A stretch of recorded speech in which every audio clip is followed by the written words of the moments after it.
All right, so here we go. Another episode of the Prospike Experience. And I am here with a very, very special guest. I'll go ahead and just let him tell you everything. It's just so much, a very, very amazing individual. Michael. Hey, Michael, thank you for the show. Thank you for inviting me. All right, so tell us, tell the audience who you are and what you got going. What are your talents? Well, my name is Michael, and I have a lot of different things that I like to create and express myself through. And I'm a musician. I express myself through music and sound. And I'm also a therapist. And as a therapist, I help people with whatever problems that they're dealing with. And I practice massage therapy and hypnotherapy. And I really enjoy connecting with people in many different ways. All right, right on. So let's get into the therapy section. What was the events that happened that got you to go into that direction? I guess I've always wanted to help people in some way, and I started out doing massage therapy in 2008, and that helped people relieve them with their tension and just help them relax throughout the day. And then later on, around I think 2012, I started getting into hypnotherapy and learned about how helpful it was to really reach that deeper part of somebody.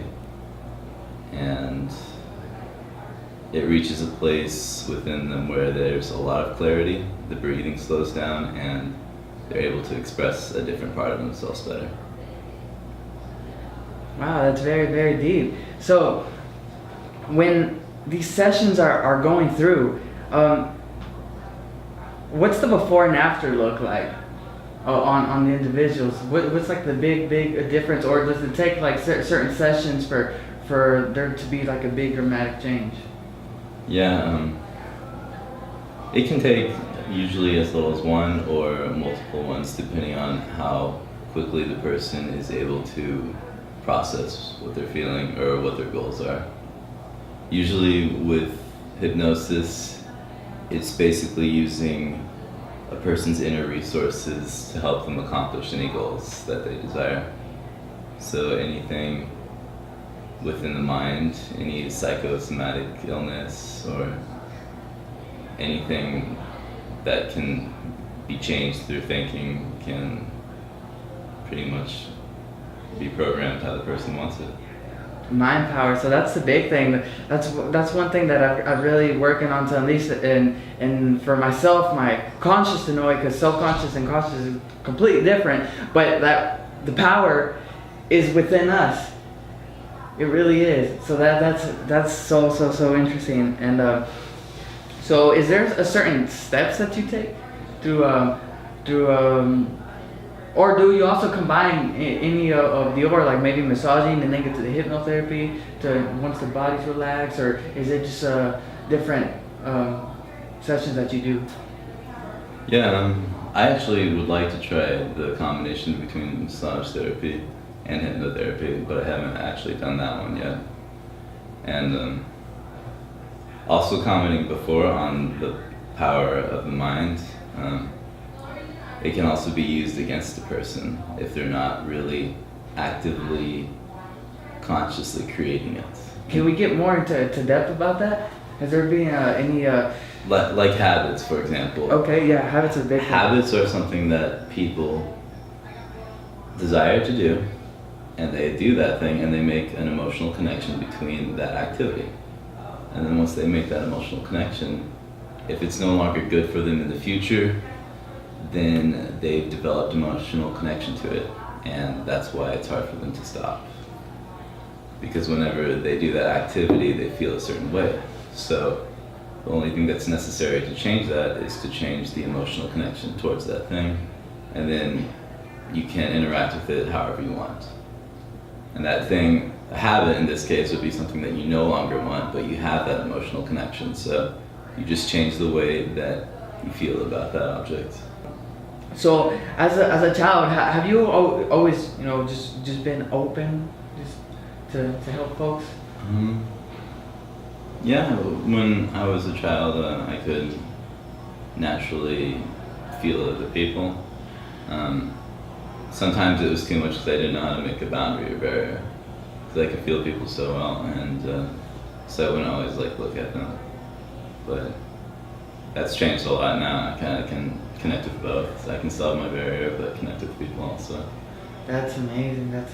Yeah, because I was well, this whole topic about souls is probably a bit different, but there's a very grown guy with a lot of wisdom that actually told me yesterday, was like, see, your situation is that you have to learn to be able to understand those folks, and in a certain case it's the same way, right? Just being able to understand the different mindset, Yeah. and not lose your calmness or your patience, and just work with them, and maybe bring him to a level where you're both on the same frequency. Yeah, and everyone has a different experience. So even if they have the same things that they do similar to another person, they still had a different growing experience. So any comparison is relative, but it will never completely be the same. Is there anything that you'd like to go ahead and, as well for the folks online, to know more about you or whatever, your time to shine? Yeah, just I like music and vibrational sounds. I play piano, guitar, and I've recently learned the didgeridoo, and I really enjoy playing that. That's very meditative to me, playing the didgeridoo. You got any work out there, or certain sites that they can check out your work? My name that I go by online is Ball & Conscience, and I have a YouTube recording of me playing the didgeridoo. I actually haven't put too much out there yet, but I'm planning to put more on my online profiles in the future. So there's a Facebook page and then YouTube, but a lot of them are empty and haven't really been active. How is the whole process of growing more? Because for me, I know it's like the more I learn, I got more to learn. So that is that question really don't get to the main thing, but it's just how's the whole growing situation with you? Just how things flow, and what are your routine to taking in certain things and implementing? Usually the way I learn things and connect with things is when I really have a strong motivation to do something or a desire that I really want it. I usually just keep on trying and finding ways to push myself more to that place that I want to achieve. When I was beginning to play didgeridoo, it seemed very difficult to learn the circular breathing aspect. And I just had to keep on trying and kind of pretending like I could do it until I just figured it out. It took about a month. So in the case, as a lot of folks in so many different situations, they speak of the whole fake it till you make it. In a sense, that's another way of putting it, correct? Yeah, actually, it's almost like acting. When you act, you become that role, and actors actually have this problem sometimes where they act so well that they actually become their roles, and then it crosses over into their real life. Interesting. And then wow. They actually kind of are that character. Wow, just yet again, the power of the mind. Yeah, you'll find a lot of actors that have where they have a relationship right after the movie, and in the movie they also had a relationship. It's because their acting was so strong that they created it. Wow, I wonder if that was the situation with Angelina Jolie and Brad Pitt and Mr. and Mrs. Smith. Yeah. Wow, that's very, very, very neat. I mean, there's a lot of other examples too, probably. You know any off the bat? I know Tom Cruise has several of those. Hmm. Yes. Yeah. The whole mindset, man. Let's get more into mindset. That's a very interesting topic. And let's. I really like also speaking about the mindset, but besides that, it's just like how we had events in our lives and we noticed and we're like, you know what, this is what this process is. I'm now implementing it and just really just breaking down certain steps of just how the whole mind works. Like for example, because that little question I know is a little bit everywhere, and it's like, wait, so what's your point? For example, the steps that I take when I speak to myself to know that things are going fluent, I start maybe with emotion, like what emotion am I feeling? Then I write it down. Well, now it's always a good emotion. Before, let's see, if it was something in the past, I'd be like, okay, I'm unhappy. And I'm like, well, why are you unhappy? And I could tell somebody that, and they're always like, well, I don't know. It's like, well, no, it's in your mind because you're unhappy. You're not in the now. You're not hearing me speak. Well, you're maybe just switching back and forth, but you have that thought in your mind, a negative thought. And that's why you feel that way. And folks are like, well, no, I don't know. So what do you think? What are the process folks can do to be able to pinpoint the certain movies that are playing in their head, either if they're anxious, which is in the future, or being angry or depressed? What are tips that you suggest folks do to be able to have that aha moment, this is what it is, and start attacking that? Well, I'll start by saying emotions are our connections to our subconscious mind. And so even if we know something's not true, emotionally we can feel it's true. Like we factually know that's not true, but we feel it's that true. Like nobody likes me. There's gonna be that thought, and it feels true, but consciously you know it's not true. And the best way to change that is just to start saying to yourself the closest next empowering thing. So if you feel nobody likes you, then find one person or 3 people that like you. And you just slowly step up from there until you can say each thing with full confidence, and then you move to the next empowering thing. Wow, that's great, because that's actually the same journey that I took. Everything towards myself was negative. I love the saying that says, I am that I am, because literally, whatever it is you say, excuse me, that's what it is. So every single word, every single action, there was always a can, there was always a just bad, I'm stupid, I'm this and that. And whenever I'm with folks and something happens and they say that, I'm just like, watch your words, man. It's like, because the more you say that, you keep repeating and it adds up. Every negative thing towards yourself just keeps adding up, and because you're the one that's saying it, it's like you are the bottom line, you are everything. So just a single bad word towards yourself is pretty much you're owning it because it's coming out of your mouth.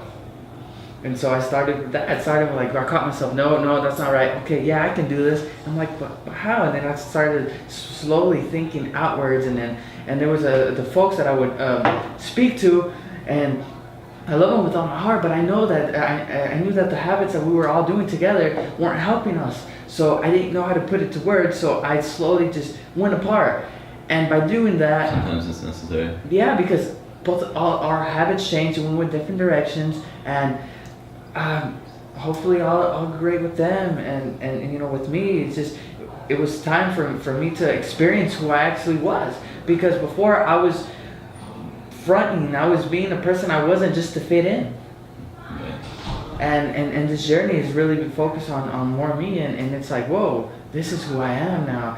And it's just a constant growing thing. It's just so amazing, because before it was like, oh, I can't do this, and I had so many dreams, so many things I wanted to achieve in my mind, and it was all about just taking the first step, because once you start taking first steps after baby steps forward, things automatically start coming your way. But it's just because you're just taking action, where before you were just wishing and just thinking, but there was zero action. Right. So have you had a problem where you tried to accomplish things and just things didn't go your way? If so, how did you get past certain boundaries or plateaus, if you ever had them? Yeah, I've definitely had that. Trying something and then something not going my way, and I've had trouble in the past accepting that, but Accepting, huh? Accepting the fact that just didn't go on. You were Yeah. attached to it. yeah, and then just holding on to the past idea of what could have been or what was happening before that one thing happened, and not being able to let go of that mistake, accepting the new reality, and then moving forward or building up on the new reality. So, I still have parts of that where I find myself holding on to past ideas that are no longer possible.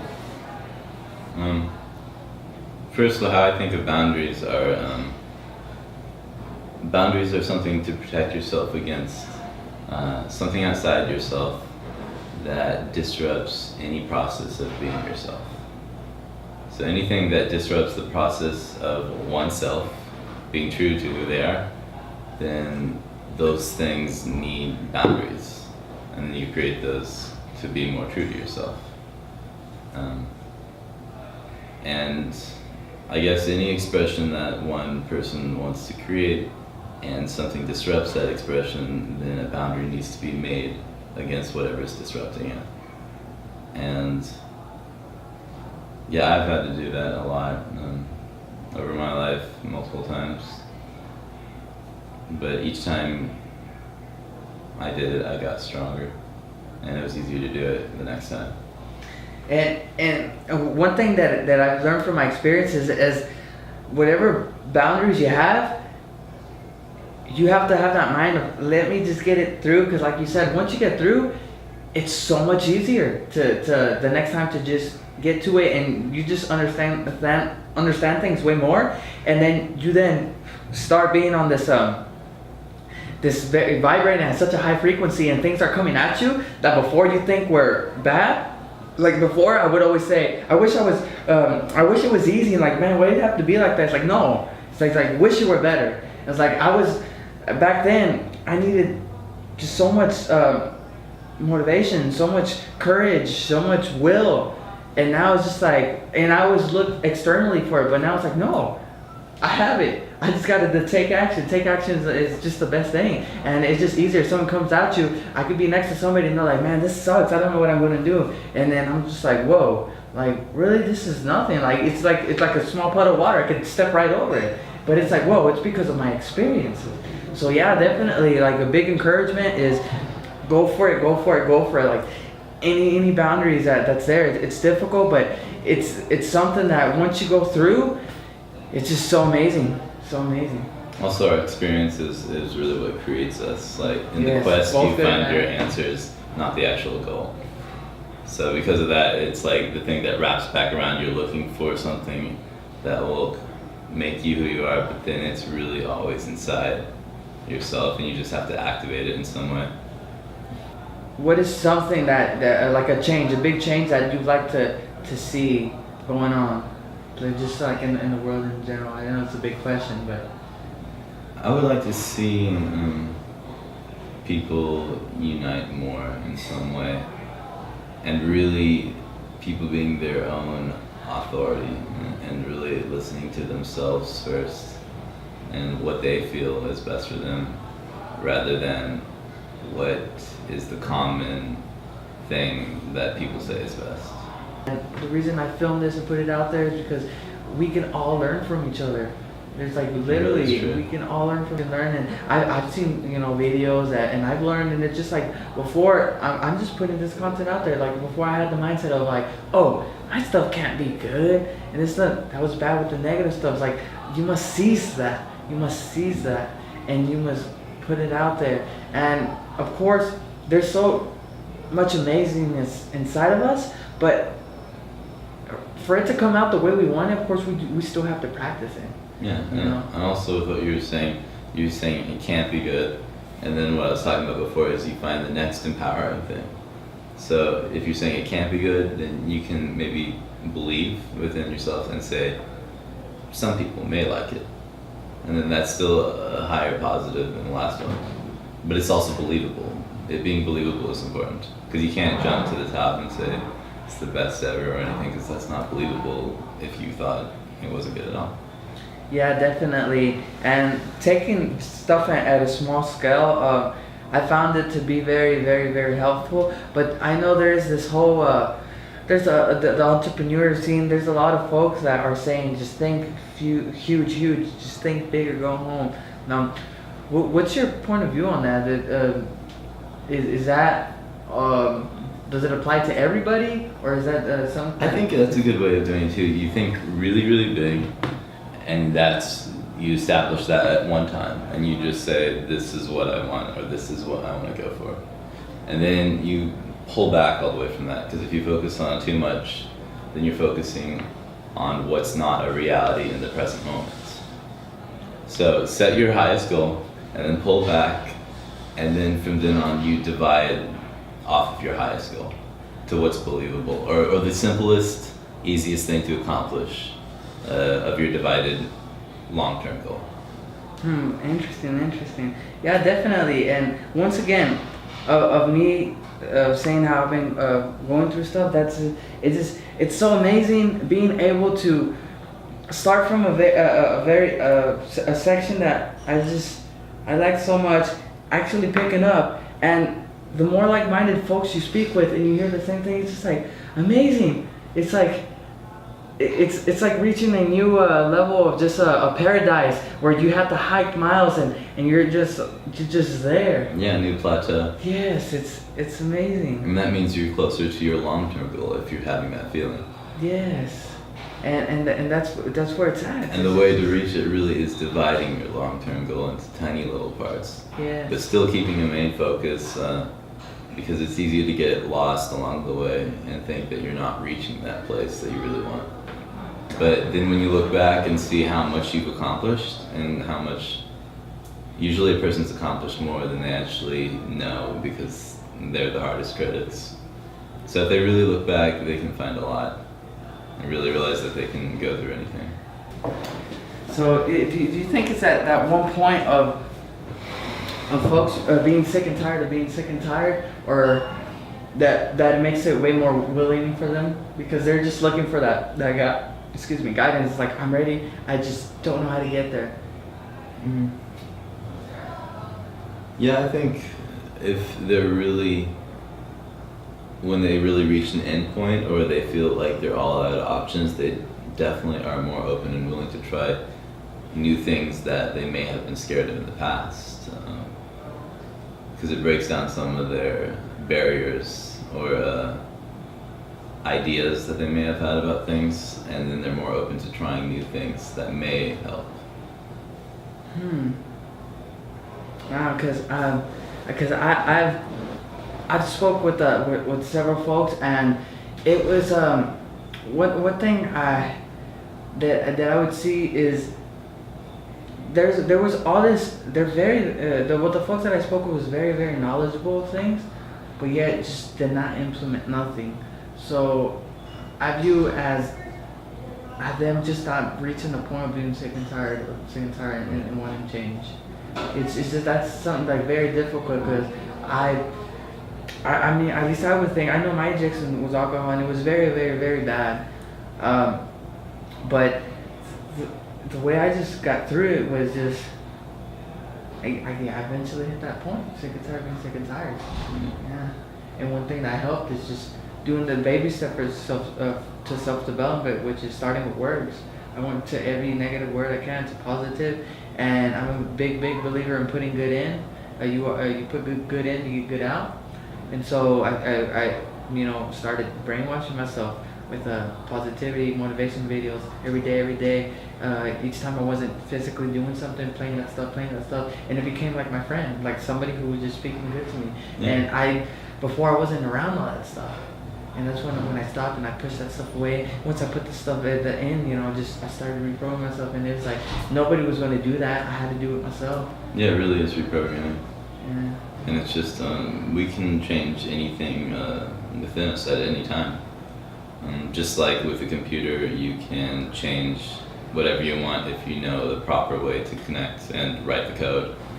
And it's essentially just rewriting code, like I said, with us.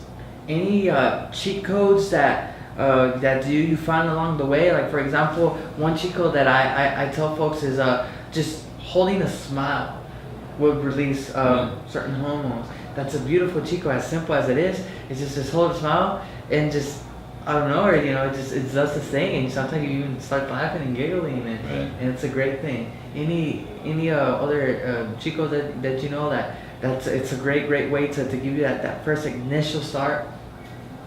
Yeah, what type of initial start? Just either a mindset one or a feeling or state one. Okay, for whatever they want to accomplish. Mm-hmm. Yeah, then I would recommend first connecting with their body, like feeling their body and paying attention to their breath and all the parts of their body that they weren't fully focusing on before. Because that's where you're really going to center yourself to make your creation. And then from that point, once you've gained a bigger awareness of all the parts of your body, then you center your goal in your mind of what you want to achieve, and then you just kind of you hold that focus, and then at a certain point you just focus on your breathing or whatever part of your body that you've gained a higher awareness of, and that feels the best. And then once you do that, the goal will kind of slip away, or achievement, but it's still activated. It's still working its way, but it's more in the back of your mind, in the subconscious world we created. Right on. You have you been in a place and time where you helped folks, for example, work with their third eye? Yeah, I have actually. It's a good visual imagery, especially to really connect with them to intellectual knowledge, or just know a certain sense of knowing. Actually, it's not really intellectual knowledge, it's more an inner knowing is a better way to describe it. So instead of knowing the information, you just know how it is. Yeah, it's like instincts. Instinct, yeah. Instinct's a good word. Because one thing that I did notice, whenever I at first would experiment to try to reach this state that I would always hear of and read, and I started. It took me 2 months, but before the craziness, because there's so many different levels that you can achieve through opening your third eye. And as a child, I would already have these amazing gifts of, for one, just pretty much my whole instinct of knowing things before it happened. And every now and then, I'm aware of it and I'm using it, but then other times there's still the whole fear there, so I haven't 100% got in. For example, I'm like red car, white car, crashing, turn around, happens. I'm just like, oh man. And stuff would come and I'm like, no.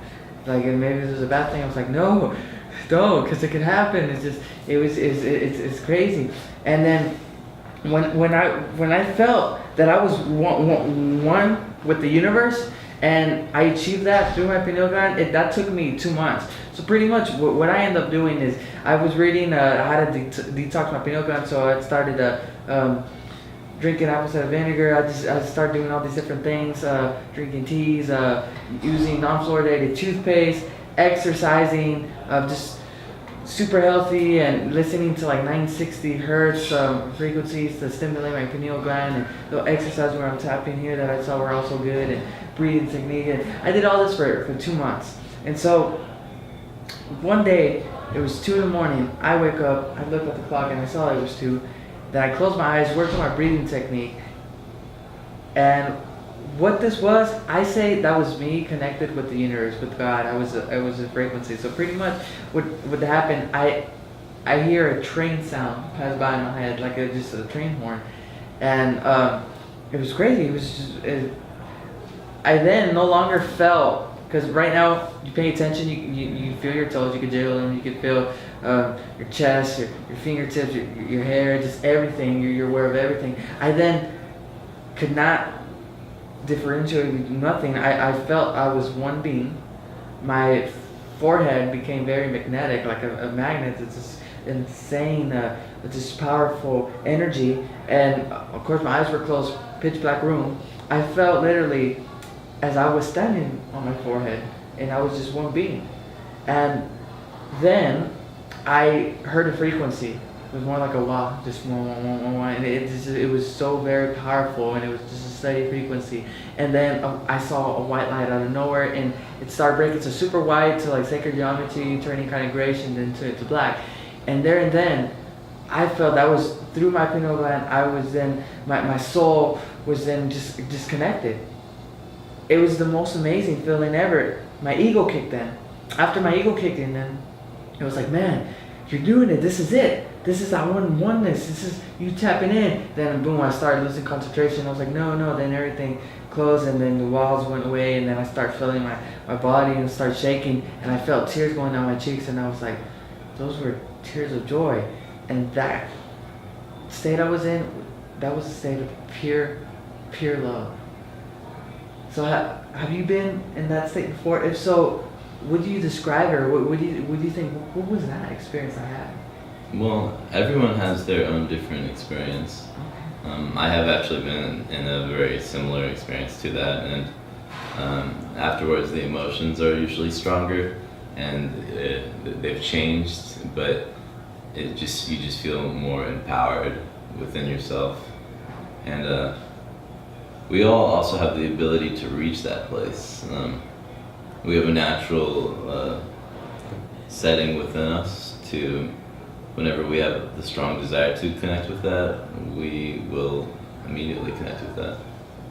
So, and actually, the state of hypnosis actually is pretty much that. It's been called by a lot of different names over time and a lot of different things, but it's pretty much just connecting with that place, and when your mind is doing another thing and your body is doing another, that's really when you connect with that part of yourself. Because like you were saying with yourself, you couldn't like fully move your body, and your body was doing like really still, and it was kind of doing nothing, but your mind was fully active, and it's just like putting all the energy into that instead. So this it's amazing that you could just be able to reach that very, very, very quickly through practicing, because excuse me, the whole thing that's been a mystery before. Okay, as all that happened, that was before I went into seeing what ancient medicine could do for me, and so I reached all that, and then later I went to direction for ancient medicine, and the experience was the same, of course, more intense. Then I told myself, wow, it's beautiful that I was able to reach this point by myself without needing tools. And so I've had a conversation, and I heard folks say, if only we could be at that same mindset or just state that we're in with the tools, with the medicine, but and just be able to tap into it just in the now. So pretty much you're saying doing like hypnotherapy on your own self is just a quicker way to do that. A quicker way to do what? To reach that state of just with your pineal gland. And yeah, definitely. And there's a lot of different forms of it, but it's basically self-hypnosis. But that's really what all hypnosis is self-hypnosis. And if there's a hypnotherapist helping, then they're pretty much just guiding you, but it's really still oneself doing the hypnosis for them. Man, it's crazy. I actually feel my third eye tingling right now. That's crazy.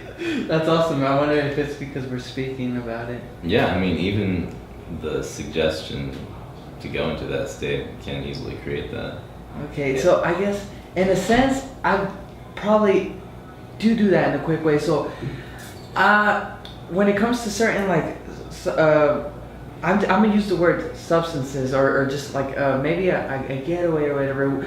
As humans or mammals or whatever, it seems that majority we always go towards it. For example, like I know dolphins, get to the higher state of mind with the pufferfish, and they actually share the pufferfish. That's so crazy. So for me, it's actually driving. When I'm behind the wheel of my vehicle, it's just the connection that I have with the vehicle is just or the state that it helps me get in is it's that one state as well. I would put in either ambient music or no music at all, and it just be listening to the frequency of the RPMs and the roads and just in the racing suspension I have in it, just feeling it and everything. It's so amazing. And with the quickness, I just work on my breathing, and everything else is already in default, and I'm just connected, and my pineal gland is just tingling, and I'm just in that one state. And it's amazing. Now that I recap, I can get in it pretty quick, and that's being behind the wheel. And I wonder why. Why is being behind the wheel or gets me to be in that state? Is it because it's just like it really reaches into me, my heart, or there's something about that I really get the oneness? Or what do you think? Why do you think it is that? It's probably first answered. It reaches a certain place within your heart.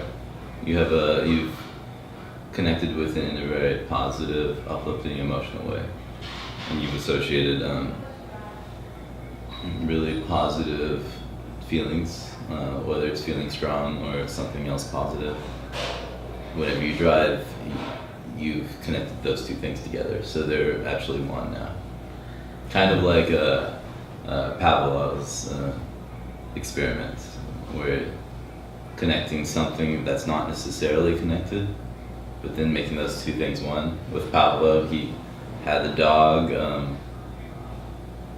and the food, and then he would ring a bell. And the dog, when he's being fed, would salivate while he's eating the food. And then he added a bell, and he rang it whenever they ate. And then if you take away the food, and you ring the bell, there's still the connection between the food and the salivating and the bell. So it's the equivalent for you, I think, and any person with any certain object, external object, or any external thing, actually, you can make an emotional connection to it in any way possible. And then it forever recreates itself until you reprogram that.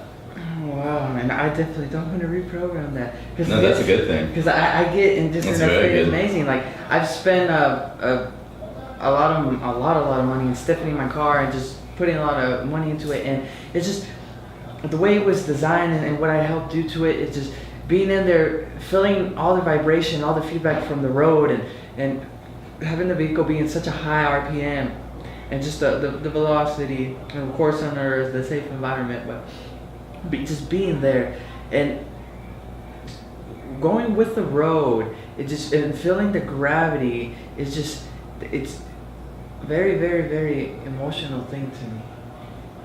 It's just beyond anything. It's just that's it. That's wow. So I really, really enjoy that, and that's definitely a big, big, big privilege. It's a luxury. It's amazing, and that's a very, very expensive cheat code, but also that always gives me in a state. Well, it doesn't even necessarily have to be expensive. I mean, yeah, definitely. It's really just a change of admiring things compared to being scared of things. Because like somebody else could say, I'm scared of all the other cars on the road, or they could see a negative aspect and not see the aspects that you see. So if you really wanted to change a habit, you kind of find or you create the opposite aspect of what the habit would be, and then you kind of overlap that with the negative. So if somebody's scared of all the cars on the road, the best thing to do would be for them to go into like a hit state of hypnosis, and then kind of just telling what you said, all the things that you admire about driving and you really feel good about, and then with the subconscious mind, it kind of, there's not really a filter. It's like whatever is said to be true is kind of true. So then you'd say the positives. You know, now that I think about it more, and one thing I love is after time where things got going and you speak a certain topic, more starts coming out. And it's like, you know, on my journey to growth and being the best me that I can be, now that I recall, I am able to be in a just better place, just more whenever I went, more than I think about it. And like now, for example, I could literally be doing anything, and that time is already amazing, and I'm giggling, and I'm just happy myself, and I'm happy where I'm at. And before, it's just that didn't exist. It was like a unicorn, I like to say. It's like people say be happy. It's like no, it's just so amazing. I could go now to my old middle school. You mean like a unicorn because it's barely existent? It's like I could go to my old middle school. It has a humongous hill. I've done it a couple times. I park my car, go up to the hill, look at the site, roll down like a little kid. Just that child of heart feeling, and it's like amazing. Like folks would be like, man, look at you growing this and that's. Like I have to own it. It just feels amazing. It's just a small thing. And while there's other folks that thinking something is a very bad situation, I just make it to a good thing. And yeah, it is something I've been practicing more a lot now than I'm aware of, and it's great. Just like there's this book that I don't know what book it is, but it's speaking about one of the person that went in the Holocaust, I believe, and they were in one of the camps, and they would make, of course, soup, and he'd always get just number liquid, and What is that? just the whole soup, it'd just be number water. It'd be no chicken, no nothing. Only Just only soup, and for years it was the case. And there was one day that he got a piece of potato that was just this way smaller than an L, and that right there. But even before that, he was always thankful. And when he hit that in his mind, he was rich. He was wealthy. He just, his mindset was just so amazed, and his will was so strong there that he made it perfectly. And there was folks that left, and they were just so stuck in their mind and so mentally ill. But he found the beauty of every single thing, even every spoon of just water that he was able to have all those years. And this is just, that again is another example how powerful the mind is. Yeah, often past experiences are replayed over and over again, even when they're not presently happening. So if a past pain experience happens and then it's not actually happening anymore because that's the past and it's changed, a person can still replay those same feelings, and it doesn't make sense for people outside viewing that person, but for the person it's very real and it's still happening. Oh yes. And for the person that you were talking about with the Holocaust, he never even had to deal with that because he was creating a positive image always. And then when he actually had that stop happening, he transitioned perfectly because everything beyond that is, well, great.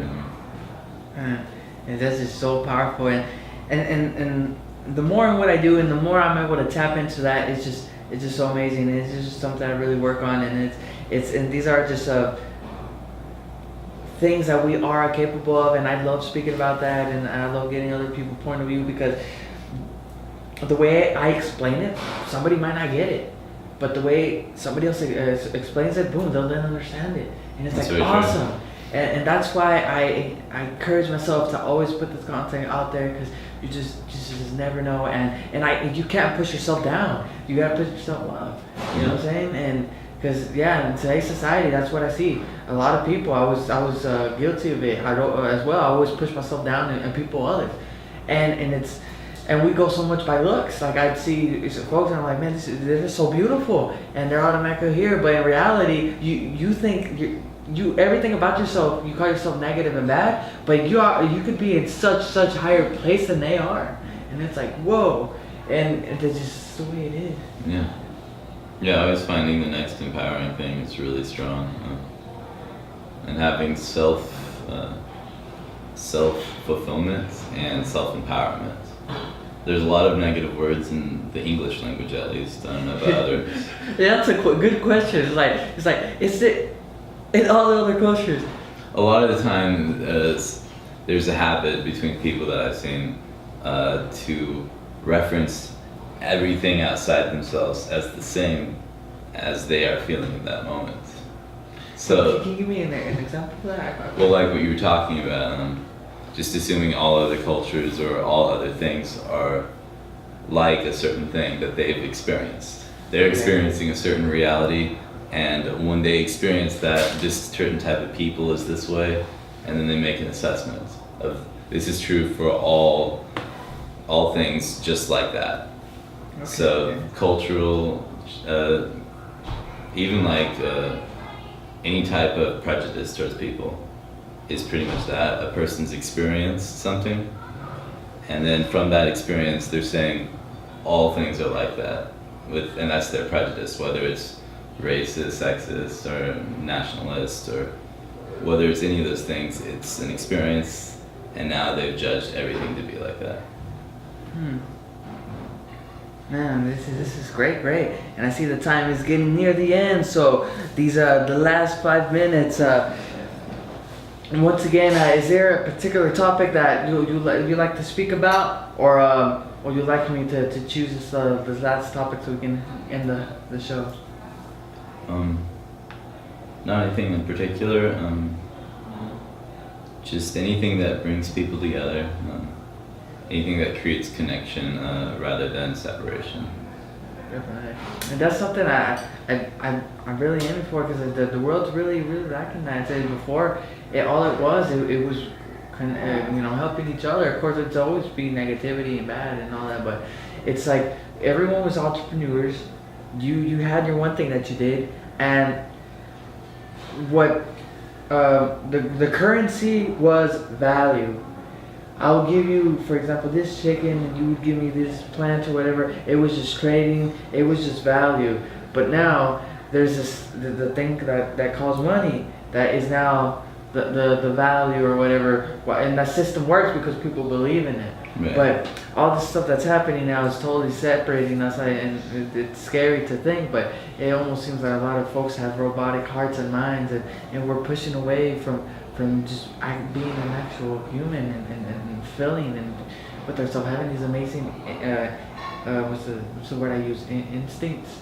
Like, for example, like animals, they know what there's going to be an earthquake or whatever, this and that. Right. One thing I notice myself, I always know when the season will change, because my knees start hurting a certain way, and my shin, and I'm just like, and the weather's going to change, and sure enough, a couple days later, it changes.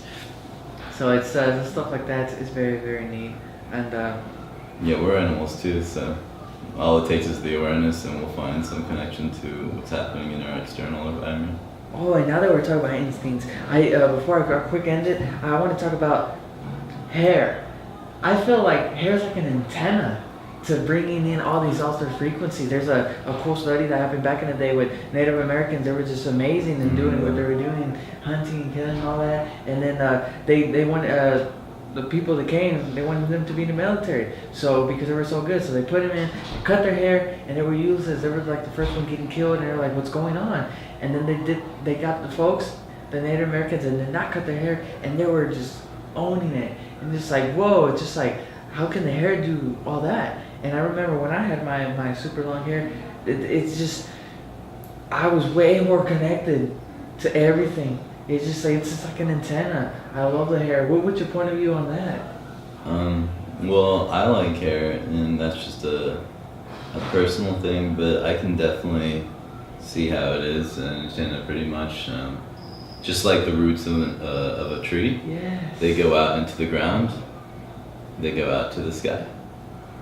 And through the sky, it creates, I guess, whatever fruit it is. And then it has a form of energy that cycles back and makes another tree. So there's definitely, I believe there's definitely a full loop to everything. And sometimes if a person is impatient and observing that loop, they can easily look past that. But you will always see that loop in everything, some form of energy that wraps back around.